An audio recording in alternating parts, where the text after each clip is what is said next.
Set in the near future, the book focuses on the issue of crime and punishment. Resident in a housing estate, Alex is just 15 at the start of the novel. And together with his gang, he goes on the rampage, indulging in rape and vicious assault. When Alex is finally caught, the state's sadistic punishment makes the reader consider whether it truly fits the crime. Abstract and open to interpretation, the genius of the cog eye evolves as you read the novel. We know he drinks milk laced with drugs from page 1, and the dilated pupil suggests intoxication. As a prisoner, he becomes a cog in the state machine. And finally, it alludes to the key scene, where Alex's eyelids are pulled back as he is subjected to brutal rehabilitation. From violent criminal to victim of state torture, Pelham's eye suggests it all. It seems to have had a power of hypnosis, because it has become, I don't like the image, I really don't, but it has become iconographic. I don't like it because it was primarily done overnight with very little thought, really. It was an emergency. It was a graphic design emergency because we had to have a cover, otherwise we'd miss the hit of the movie. For me, a beautifully printed book with a fine jacket is a higher standard of experience. I was on a flight yesterday sitting next to someone with an iPad, and I just thought, what a desultory experience. Yes, he was getting the data, but that's like, that's like saying I'm not going to have a glass of delicious red Burgundy. I'm going to inject myself with 3.5 cc of alcohol. It's actually not the same thing. It's the sense of holding it, of filling the paper, turning the pages over, living with it, having this thing which is man-made, and the book is a brilliant piece of construction. You pays your money and you takes your choice. If you have 400 books on your Kindle that you want to read, that's a powerful reason to have a Kindle. If you want to read just one book, why not have paper? The physical book, beginning with Bibles and illuminated manuscripts, has survived the centuries, unlocking its knowledge to anyone who can read. Perfect capsules of information, from the sacred text to the secular novel, books allow humans to communicate generations apart. And although the latest chapter in the story of books is dominated by the threat of new technology, it is the writers, editors, artists, and designers of tomorrow who will continue to allow us all, now and in the future, to love the beauty of books.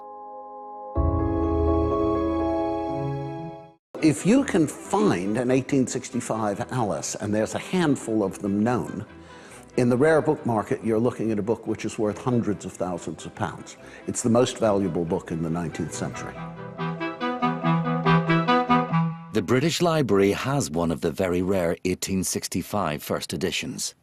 It is usually held in its most secure vault, next to the greatest treasures of the previous centuries. The book is so fragile, it's not often moved, and very rarely brought out for viewing.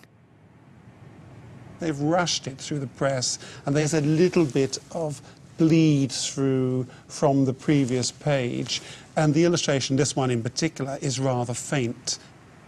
So they were then withdrawn? Yes, because Tenniel had a reputation to lose. Dodson was a complete unknown as Lewis Carroll. Nobody knew who he was. But Tenniel was the principal artist for Punch. And so he didn't want his reputation sullied by poor quality work. And in case I needed any convincing, my arrival into this great valley is met with a spot of evening sunlight. Not a bad first taste of life on the other side of the Pennines. Now, at this point, you've got two choices. You can take the easy route, that's the road into Keld, or you can take the slightly tougher but more scenic route above the River Swale. Now, AW recommends, of course, that you take the tougher route. That's because he's a slave driver. Luckily, I'm a sucker for a good-looking view.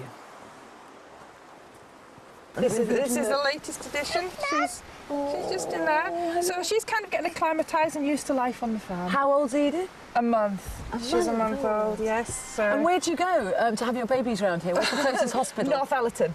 North Allerton, that'll be about 52 miles, which doesn't sound a lot. 52 miles isn't so far, but the problem is the roads are so terrible to get there. So basically, it's 2 hours in a car or an ambulance, so it's a long way. That is a long way. That's why I never get there. What do you mean you never get there? Well, I never get there. I've had 4. My husband delivered 1, and the other 2 I've had en route.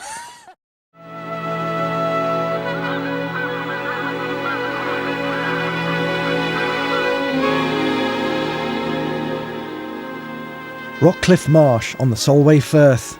1,000 acres of grassland, 5,000 of sand. Penelope and I need to cross at low water because the River Esk floods the whole area during winter high tides.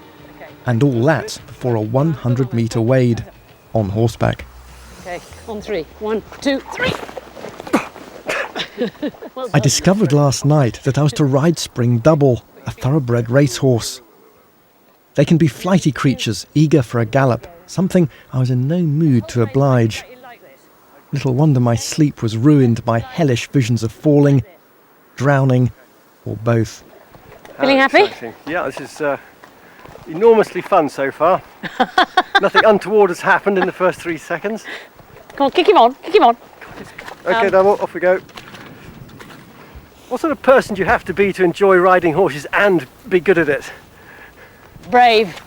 Yeah, well, I think I detected that. Yeah. certainly brave. Patient. Yeah. No, I'm not very patient. I'm not good at it though. So. But you're fairly brave. You've broken an awful lot of bones in your body, haven't you? Oh yes, no. I used to race and I've broken my collarbone 3 times. I've been concussed a couple of times. I've broken lots of ribs. I lost a kidney. I think that's about it. Oh, and ankle. We're nearly there. It looks very close. And Scotland looks so near, and yet... So far. So far, yeah. This is okay. It's just nasty, but it's okay. That's it. It's just... I came to the Esk, which is very broad and hazardous to cross, even when the tide is out, by which it leaves a broad sand on each side, which in some places is unsafe. There was a saying in 17th century England that no one ventured into Scotland without first making their will. But what about the border crossing? With no bridges for miles, there was no other option for travellers between the two countries.